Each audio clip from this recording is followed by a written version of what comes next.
Olá, amados, paz e bem, eu sou Melquisedeque e estou aqui para os comentários da lição desta semana, lição de número 4 das lições bíblicas da editora CPAD Classe de Jovens, terceiro trimestre de 2021. Nesse terceiro trimestre, nós estamos estudando os profetas menores e na lição de hoje nós estaremos estudando sobre o profeta Amós. O tema da lição, Amós, adoração com justiça. Lembrando que o ebdenfoco.com disponibiliza para você uma série de conteúdos totalmente gratuitos. Aula em vídeo, aula em áudio, curso para educadores cristãos e aula em PDF. Você acessa www.ebdenfoco.com e confira.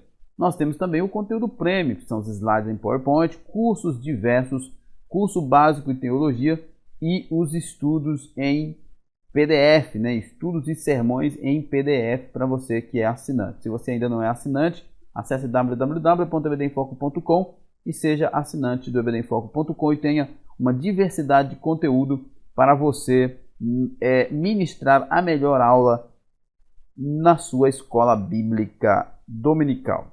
Lembrando também que nós temos o nosso WhatsApp, e você pode receber subsídios gratuitos pelo WhatsApp. Você salva aí este número no seu telefone com o DDD 94 e o número é 984092869.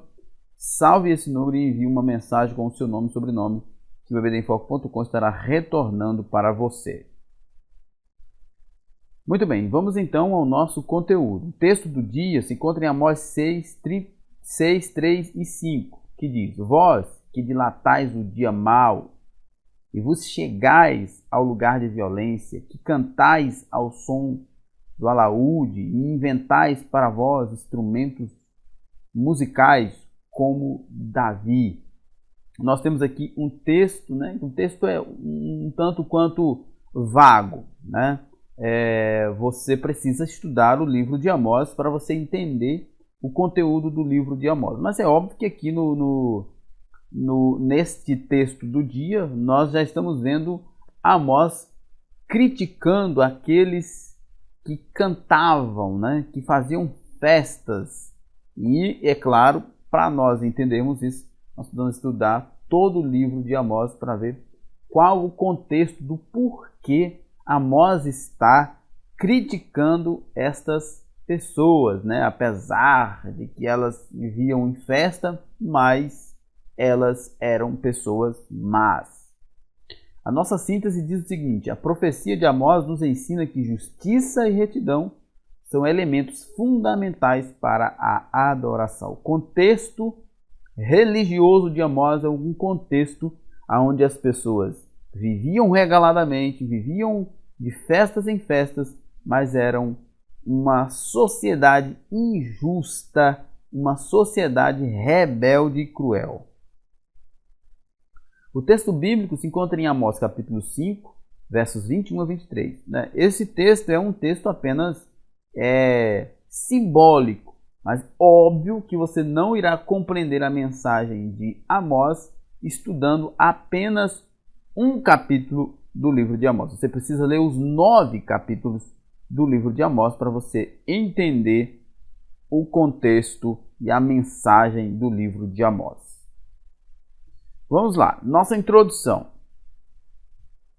O livro de Amós é surpreendentemente atual. Sua profecia condena a idolatria e denuncia as injustiças sociais que às vezes são normatizadas pelo status quo de um determinado grupo social. O mais triste é saber que o sistema religioso, assim como os demais político, jurídico e social, podem se mancomunar junto à corrupção. O livro de Amós é conhecido entre os estudiosos como o profeta da justiça social. Aí você entende o seguinte: profeta da justiça social. Então, a mensagem profética de Amós está diretamente ligada ao amor ao próximo, ao cuidado que temos uns com os outros. E no contexto de Amós, esta observação ela é tanto pessoal quanto ela é coletiva. a palavra, né, a mensagem de Amós, ela tanto tinha o objetivo de atingir pessoas individualmente, como tinha o objetivo de atingir o sistema, tanto o sistema político quanto o sistema religioso, o sistema jurídico de Israel, porque toda a nação, em todos os seus aspectos, em todas as suas instituições, estavam contaminadas com a injustiça social. Amós não pensou duas vezes em tocar o dedo na ferida de Israel e desafiá-los ao arrependimento, caso contrário, a nação receberia o juízo de Deus. Ele profetizou aproximadamente 3 décadas antes da destruição de Israel pelas tropas da Síria. Israel, no caso, o reino do norte, né? Ele profetizou e a sua mensagem foi uma mensagem duríssima contra a nação de Israel, o reino do norte. Ainda hoje a voz do profeta continua a ecoar, alteando a bandeira, né, da justiça no estandarte da adoração cristã. Eu acho muito legal quando o comentarista coloca aqui que ainda hoje a voz do profeta continua a ecoar, alteando, né, a bandeira ou hasteando a bandeira da justiça no estandarte da adoração cristã. Ou seja, o que o comentarista está querendo dizer aqui? Que não adianta você cantar, não adianta você fazer celebrações se você é injusto, se a sua balança é fraudulenta, se você é maldizente, se você é indiferente quanto ao sofrimento dos outros. A sua adoração, entre aspas, né, ela é falsa. Então, o nosso comentarista, na verdade, está dizendo que a voz do profeta ecoa até hoje em relação a isso, dizendo, olha, do que adianta vocês cantarem, celebrarem, se vocês são injustos, se vocês são indiferentes com as pessoas. O livro de Amós é conhecido como o livro da justiça de Deus, né? Justiça social e justiça de Deus. E nos ensina que a adoração não pode desassociar-se da retidão e dos princípios bíblicos e justos revelados pela palavra de Deus. Ou seja, é absolutamente inaceitável que alguém que viva de celebração em celebração, cantando e louvando, mas tenha uma vida totalmente desvirtuada dos princípios e valores bíblicos. Nosso primeiro tópico, o profeta Amós. Vamos conhecer um pouco do profeta, né? A sua vida. O nome Amós significa carregador de fardos. Em alusão ao seu nome, podemos dizer que sua fala era pesada e a sua palavra uma carga do Senhor. Ela era pesada, difícil de suportar. Por causa de sua origem humilde, o profeta não apresenta seu sobrenome, indicando que sua família não era conhecida, né? Geralmente, estas pessoas, profetas, sacerdotes, os juízes, né? Alguém de destaque em Israel tinha essa descrição da sua origem. Em Amós nós não temos essa descrição, né? Como já diz aqui o comentarista, o seu nome significa carregador de fardos, né? Muito provavelmente alusivo ao seu ministério, o homem que carregou o fardo de ter que denunciar a injustiça social, ter que denunciar, né, a superficialidade da adoração do povo e também ter que carregar o fardo de anunciar a destruição do próprio povo. Ele provinha de uma classe trabalhadora, portanto estava acostumado a carregar fardos, né? Deus chamou um homem calejado para uma dura tarefa. Amós permaneceu resoluto em cumprir sua missão. Foi duro nas denúncias e exortações, porque sabia que se o povo não ouvisse suas palavras, o peso do juízo divino derramado sobre Israel seria ainda maior. Então nós temos aqui o carregador de fardos, como eu já disse,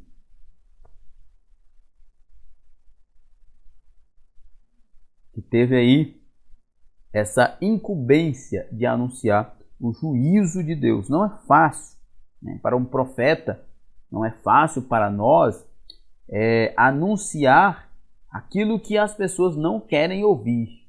Não é fácil.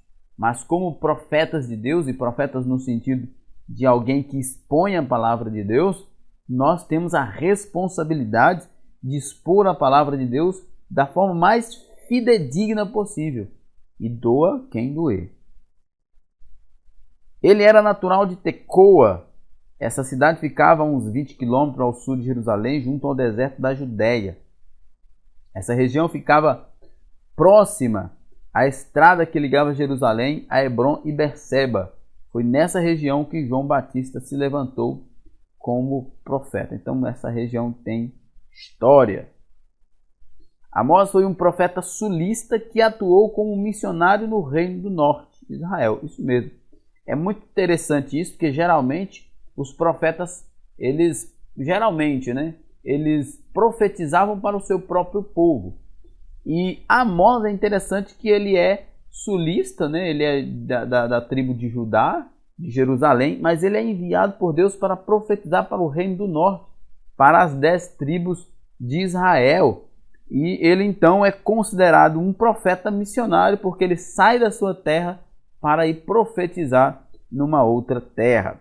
A certeza do chamado divino revestiu o profeta da coragem para denunciar. Interessante que não era uma coisa tão fácil assim, né? Especialmente para os israelitas, os nortistas, olhar para um sulista vindo falar aquilo que Amós estava falando. E Amós sabia que seria rejeitado por causa disso também, mas ele fidedignamente continuou falando aquilo que era para falar.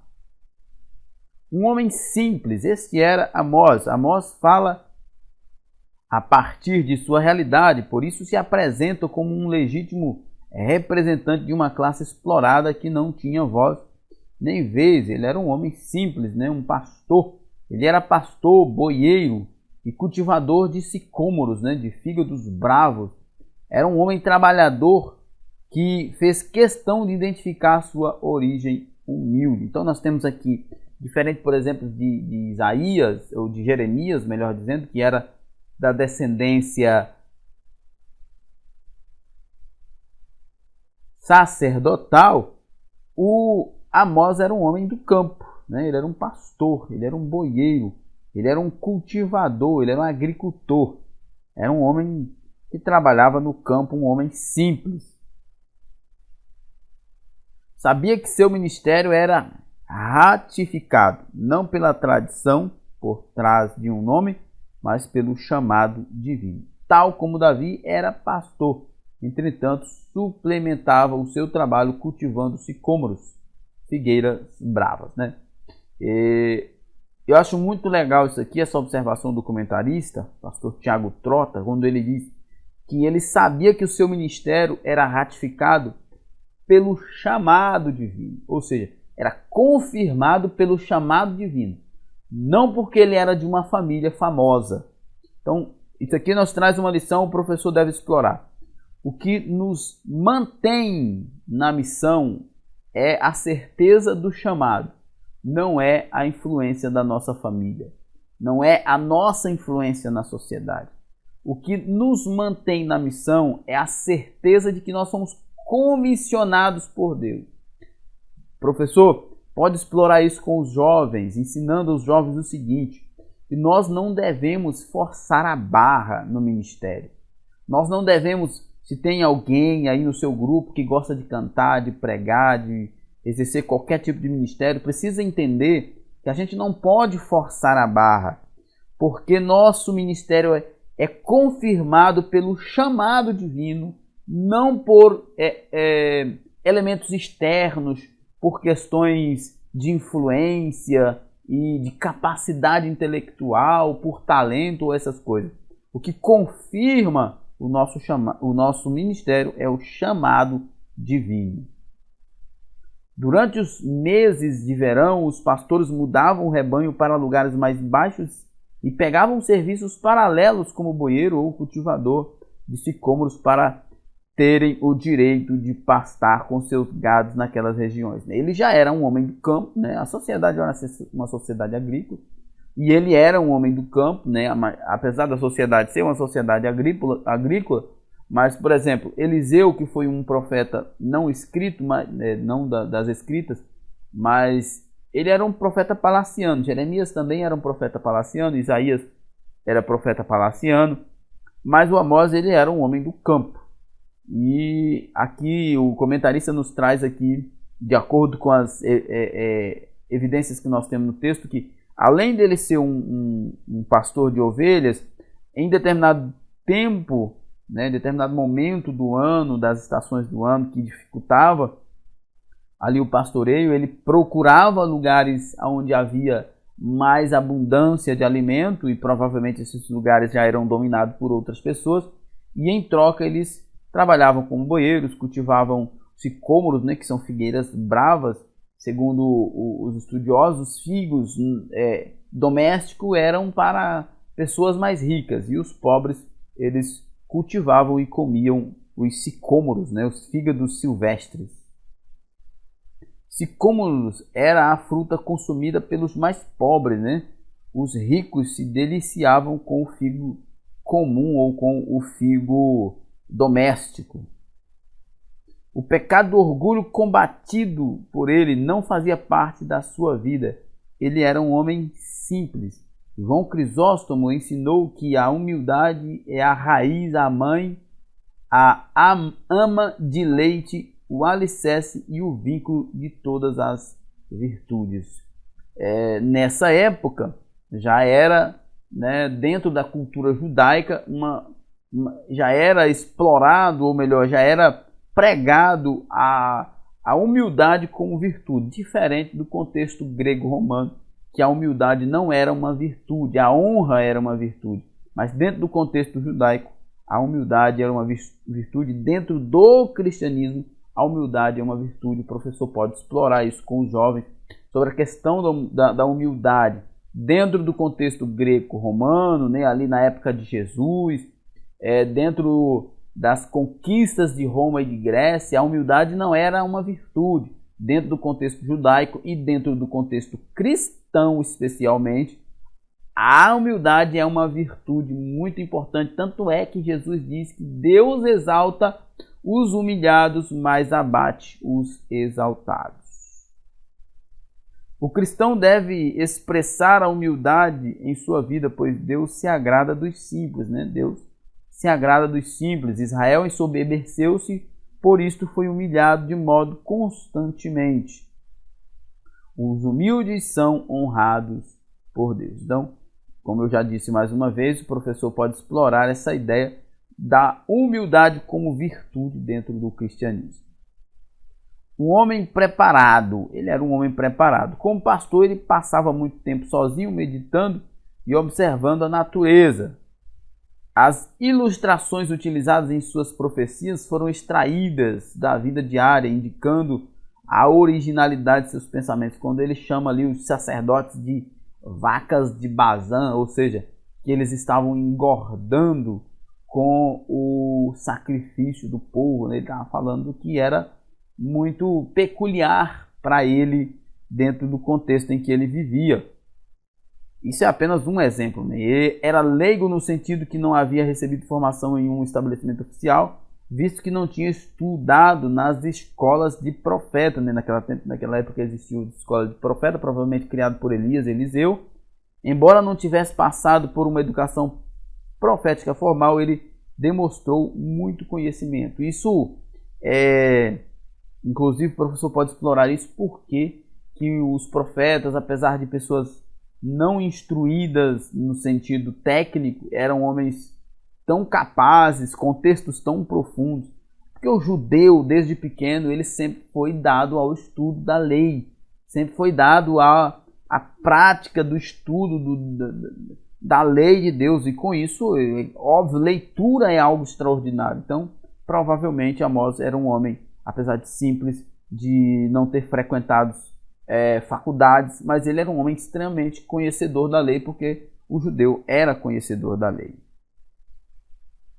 Assim como Moisés e Davi, o tempo com o gado lhe proporcionou uma cultura mental destinada à reflexão. Amós demonstrou um grande conhecimento da lei de Moisés, né? Como eu disse agora há pouco, o judeu em si era muito responsável, muito zeloso pelo conhecimento da lei. Então, apesar dele não ter frequentado, como o comentarista diz, instituições oficiais de ensino, especialmente nem mesmo as da escola de profeta, mas conhecer a palavra de Deus faz a gente sábio. Era um homem conhecedor da palavra de Deus, porque o judeu, ainda hoje o judeu tradicional, ele é dado a buscar o conhecimento da palavra de Deus, estudando a lei de Deus e os profetas. E aqui, óbvio, Amós era um exímio estudante da lei de Deus. Não devemos desprezar as pessoas que não tiveram a oportunidade de passar por um sistema de formação oficial, pois aprendemos com Amós que todos podem ser usados por Deus, independente da classe social e do currículo formativo.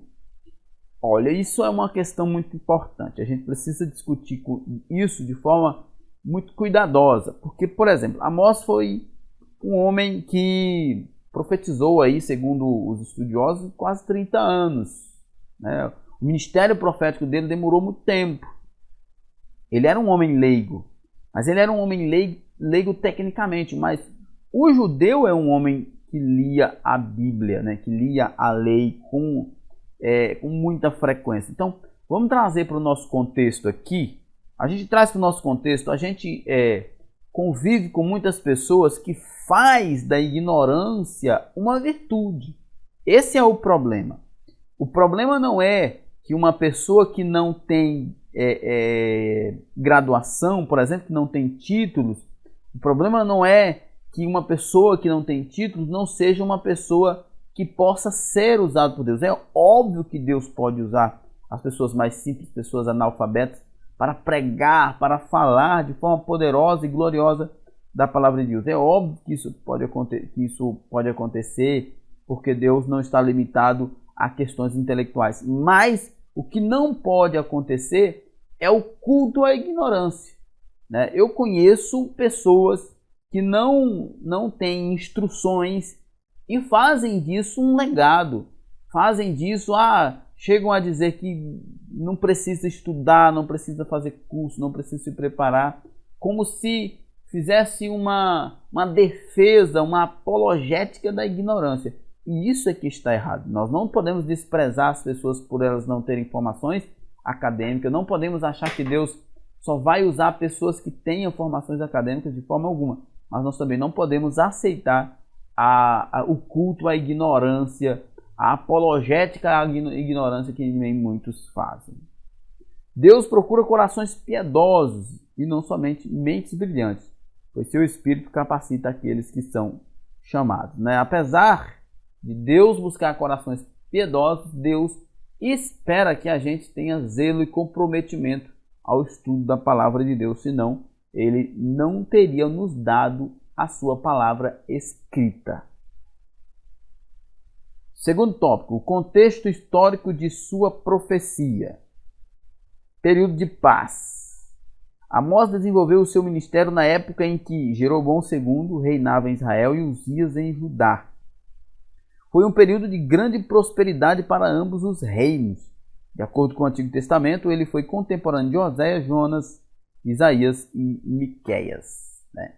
Então, nós temos aqui um contexto econômico, né, do período em que Amós profetiza. Foi um período de grande prosperidade para os dois reinos, tanto o reino do norte quanto o reino do sul. O clima do governo entre Jeroboão II e Uzias era amistoso. As nações que poderiam perturbar Israel tinham sido dominadas. A luta contra a Síria terminou com a vitória de Israel. Então, muito legal a gente entender esse momento, porque apesar da superficialidade do culto cristão, do culto, né, religioso dos judeus, apesar da sua injustiça, mas eles viviam um tempo próspero. Eles viviam um tempo muito próspero. Israel e Judá haviam dominado nações pequenas ali, cobravam impostos, tinham uma boa renda, né? Mas, quem sabe até pela prosperidade, a prosperidade financeira, a prosperidade política, econômica, né, do Estado ali de Israel, trouxe justamente a ganância e, consequentemente, a injustiça social. O rei tinha estabelecido os termos de Israel. Os reinos do norte e sul expandiram seus territórios de tal modo que conseguiram recuperar quase todo o território do Império Davídico-Salomônico. Esse período ficou conhecido como a Idade de Ouro para ambos os reinos. A ideia de um juízo divino parecia não se adequar às circunstâncias daquela época. As ameaças assírias de Tiglat-Pileser III, né, 745-727 a.C., se manifestariam apenas algum tempo depois. Olha só a situação que eles estão vivendo. Uma situação de prosperidade, mas eles estão também vivendo uma situação de abandono à fé bíblica, de superficialidade na religião. E nós temos aqui, nós podemos ver inclusive dentro desse contexto do livro de Amós, por isso que eu disse para você que você tem que estudar o livro inteiro, né? Nós temos dentro do contexto do livro de Amós a ideia, né, de uma superficialidade na religião. Nós temos aqui dentro do livro de Amós uma ideia de que as pessoas estavam, apesar da prosperidade, vivendo para si mesmo. E nós temos aqui, dentro desse contexto, a ideia de que nem sempre prosperidade financeira está associada à prosperidade, vamos dizer, prosperidade espiritual, né? Há uma vida piedosa, há uma vida que agrada a Deus, né? Havia esse contexto dentro do ideário religioso judaico de que, né, por isso os discípulos acharam estranho quando Jesus disse que era difícil um rico entrar no reino do céu, porque eles pensavam que prosperidade estava diretamente ligada à bênção de Deus, à aprovação divina, a um culto maravilhoso, a uma vida piedosa. E nós vemos que dentro do contexto do livro de Amós, isso não é verdade. As pessoas viviam regaladamente, prósperas, ricas, mas elas eram superficiais na religião, superficiais na relação com as pessoas, injustas, hipócritas, violentas e mentirosas, superficiais naquilo que eles diziam servir a Cristo. Tanto é que o próprio Deus diz que rejeitava ali a sua adoração, que o barulho dos instrumentos deles era para Deus uma ofensa, porque apesar da sua prosperidade, eram pessoas superficiais. A paz experimentada pelos israelitas lhes trouxeram uma sensação enganosa de segurança, né? Por isso rejeitaram a mensagem de Amós. Devemos guardar o nosso coração entregando a autoridade de Cristo, né? As pessoas estavam muito seguras, né, da sua prosperidade, e eu já fiz essa reflexão antes, em outros momentos, e acho que aqui é importante a gente fazer. O professor pode explorar isso com os seus alunos. O quanto que o nosso conforto, o quanto que a nossa segurança nos atrapalha no serviço ao reino, nos atrapalha no desenvolvimento da nossa vida de piedade, o quanto que o conforto, que a prosperidade, que deveria ser algo que nos motivasse a adorar a Deus, a louvar a Deus, a servir o próximo, o quanto que isso nos impede. A igreja primitiva sempre sofreu com perseguição. O que é que nos traz embaraços hoje? A segurança, a prosperidade nos traz embaraços hoje, como trouxe para Israel e Judá na época de Amós? Esse é um ponto importante que o professor deve explorar. O que é que nos traz embaraço nos dias de hoje? A nossa prosperidade, o nosso conforto, essas coisas nos traz embaraços, nos traz distrações, são distrações para a nossa vida de comunhão com Deus? Isso é importante que o professor reflita com seus alunos. Período da prosperidade. A paz política e a expansão territorial conduziram Israel para um período de prosperidade material. As nações vizinhas eram tributárias do norte. As riquezas afluíam para Israel. Os novos ricos perdiam a paciência com as restrições de trabalho impostas pela lei do sábado.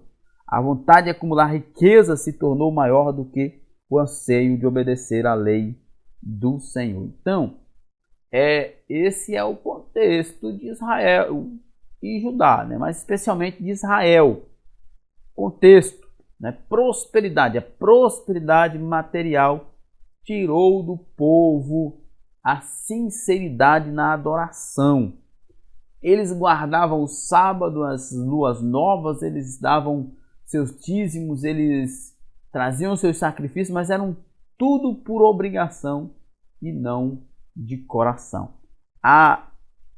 Esse é um contexto complicadíssimo para a gente falar, mas nós temos aqui uma evidência e temos evidência em outros momentos, que muitas vezes a prosperidade se torna um embaraço para muitos cristãos, e foi um embaraço muito grande para o povo de Israel.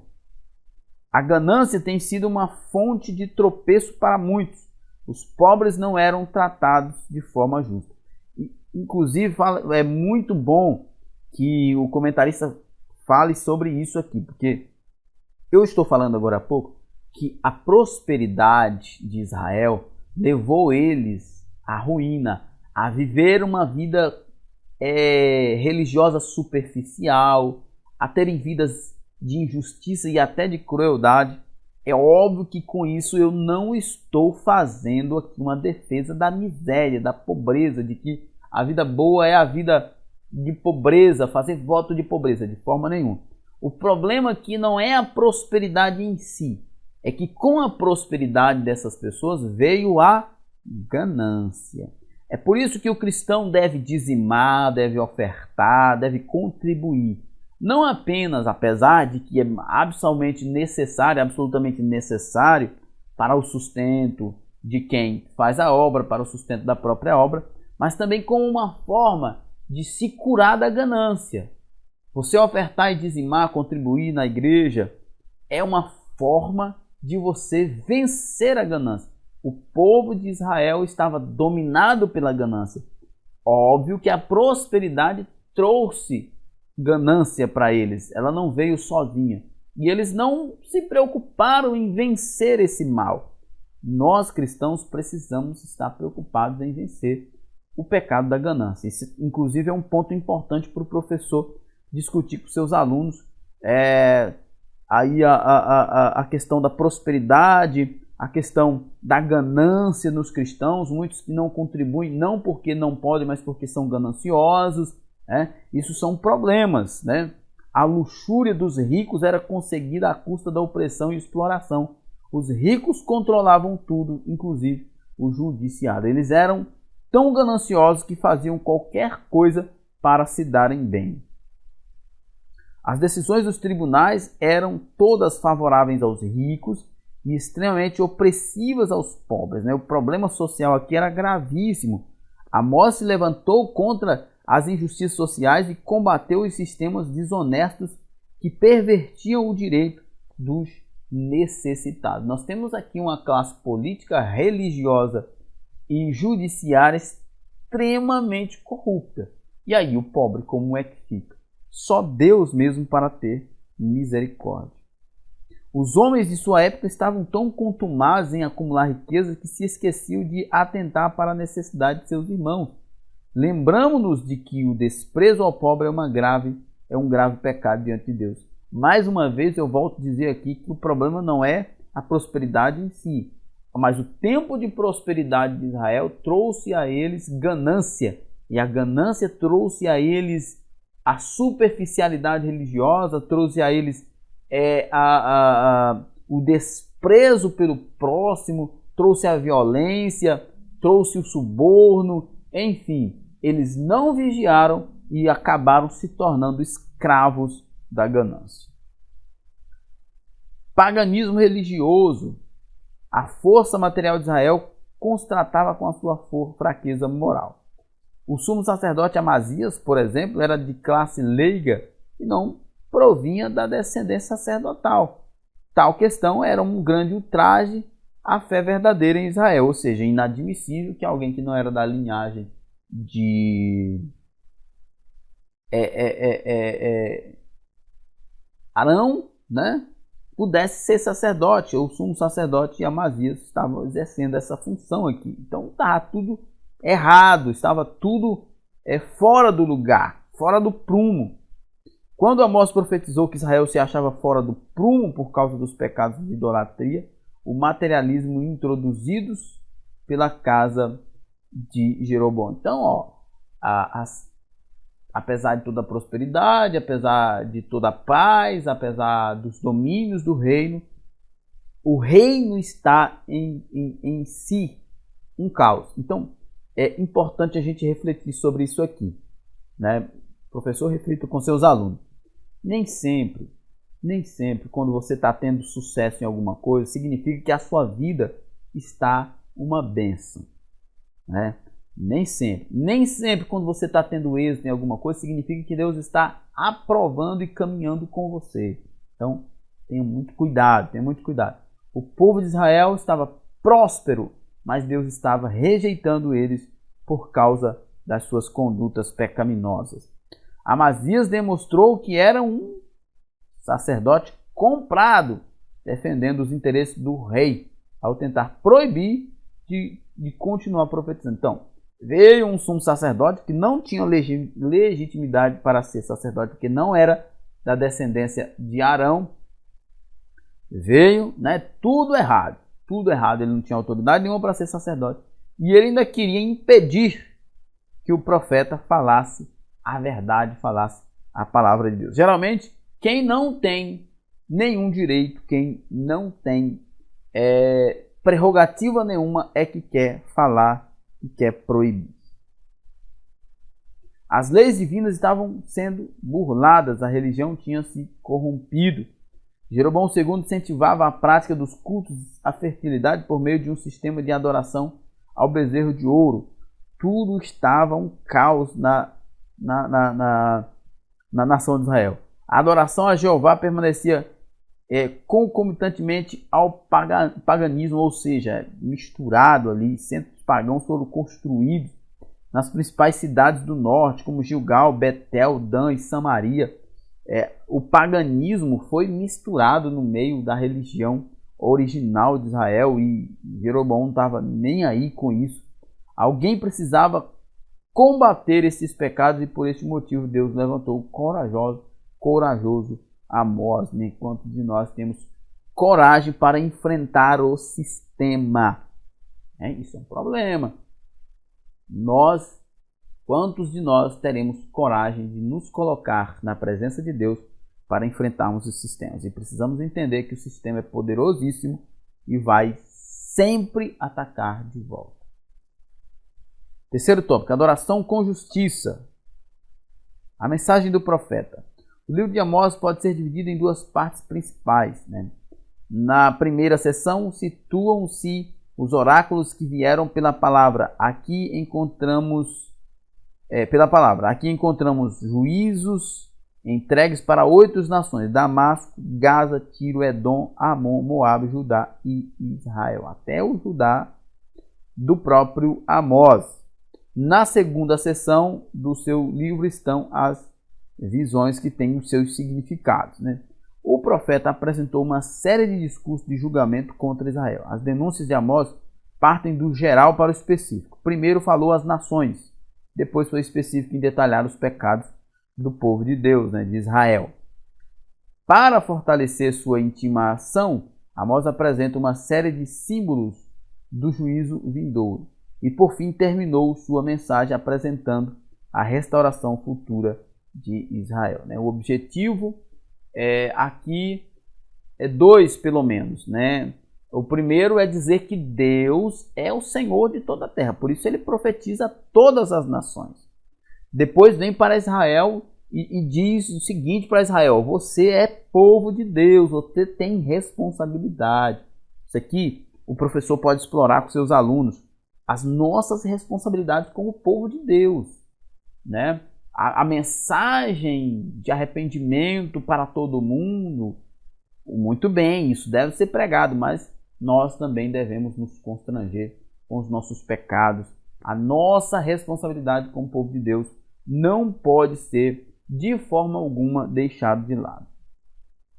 Sua profecia confrontou principalmente as instituições de Israel ao denunciar os pecados que destruíram os fundamentos sociais, morais e espirituais da nação, ou seja, uma nação que tinha dentro da sua lei a adoração a Deus, o amor ao próximo, o cuidado com a justiça, e isso havia sido simplesmente jogado na lama.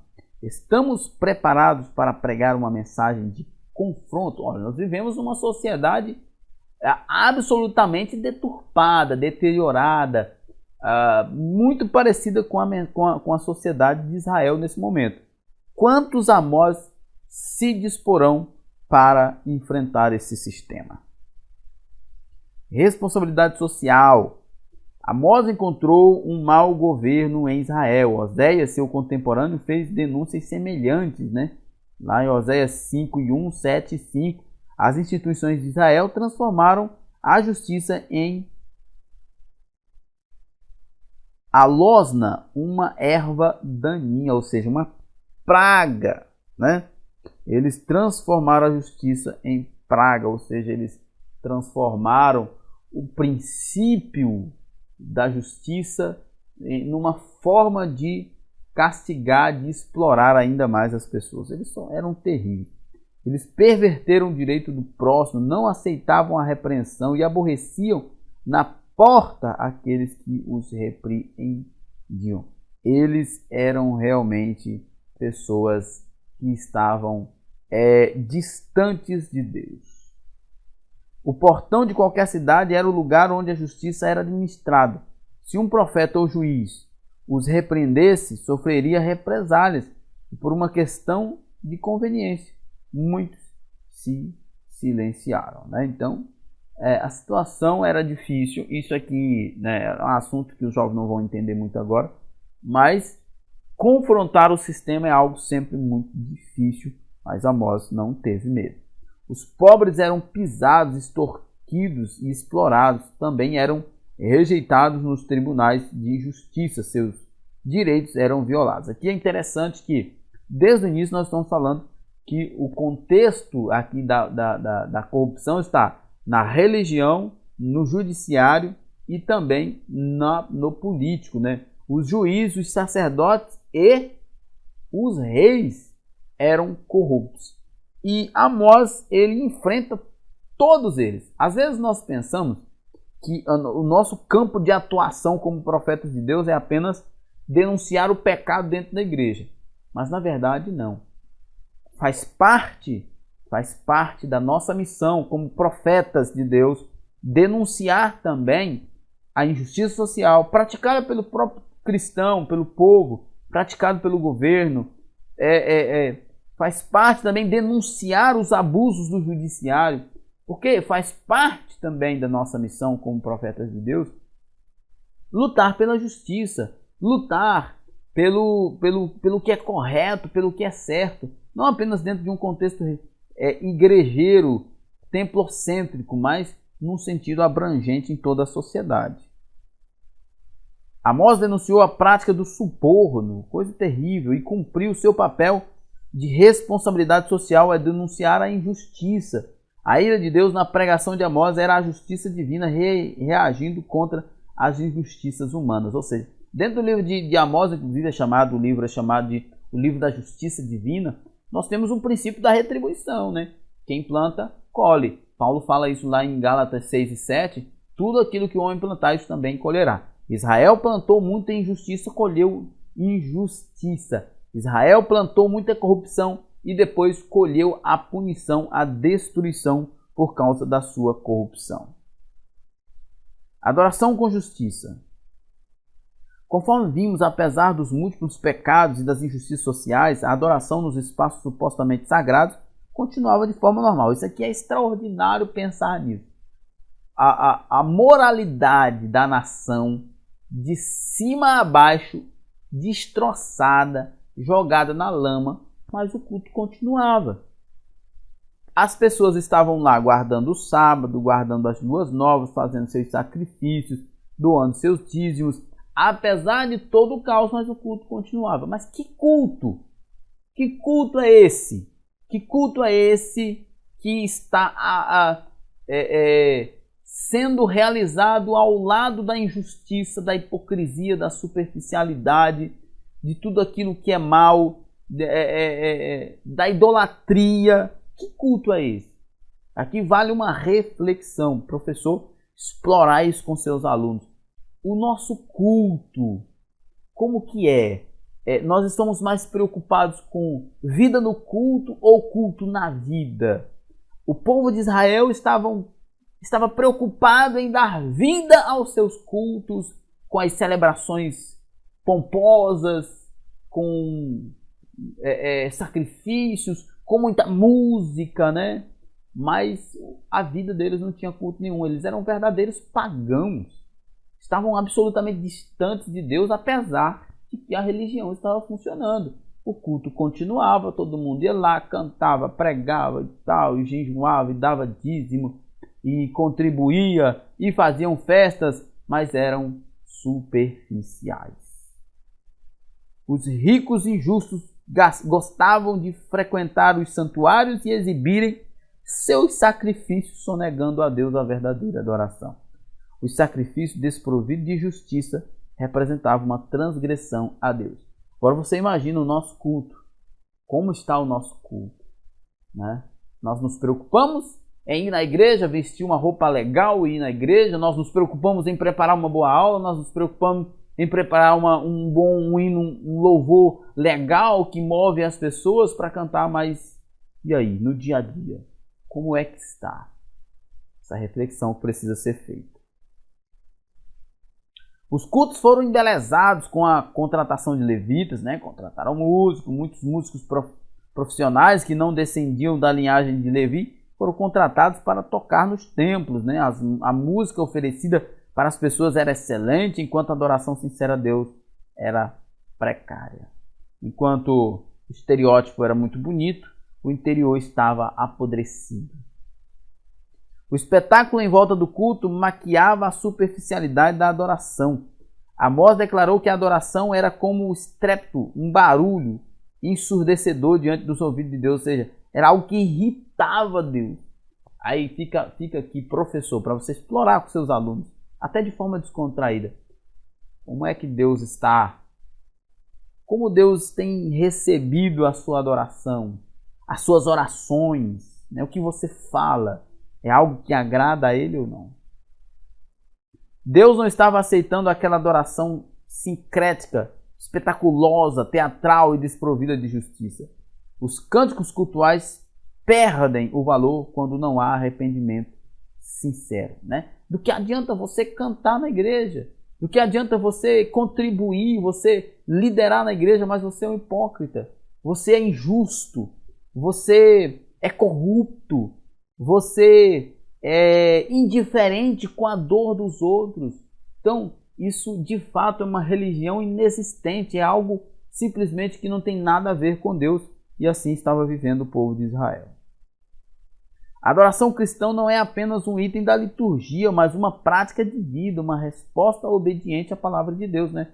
Porque nós também, isso aqui vale o professor explorar com seus alunos, nós também criamos essa ideia de que louvar é cantar. Então a gente vai para a igreja, canta, então a gente está louvando. Mas olha só, isso aqui é interessantíssimo. A adoração cristã não é apenas um item de liturgia, ou seja, não é apenas cantar na igreja. A adoração é viver para Deus. É uma vida de prática de obediência à palavra de Deus, obediência prazerosa à palavra de Deus. Mais do que adorar a Deus somente com os lábios, adoramos o Senhor com nossas vidas. Essa deve ser a perspectiva do cristão. Muito bem, chegamos à nossa conclusão. E a justiça social pregada por Amós aponta para a obediência aos princípios da palavra de Deus. Devemos lembrar de que os fundamentos da verdadeira religião são constituídos pela forma como tratamos o próximo, né? Não adianta nada a gente ir todo domingo, ou, por exemplo, na minha igreja é terça, sexta e domingo, do que adianta a gente estar ali reunido todos esses dias, todo pomposo, todo de gravata, paletó, todo bonitão, com o melhor discurso possível, mas no dia a dia, nossa vida é desprovida de qualquer senso de justiça e de amor ao próximo.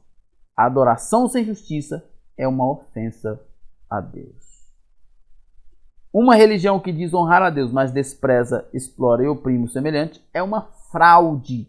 Amós nos ensina que a verdadeira adoração exige comunhão vertical com Deus e horizontal com o próximo. Professor, isso aqui é uma coisa legal para você explorar com os seus alunos.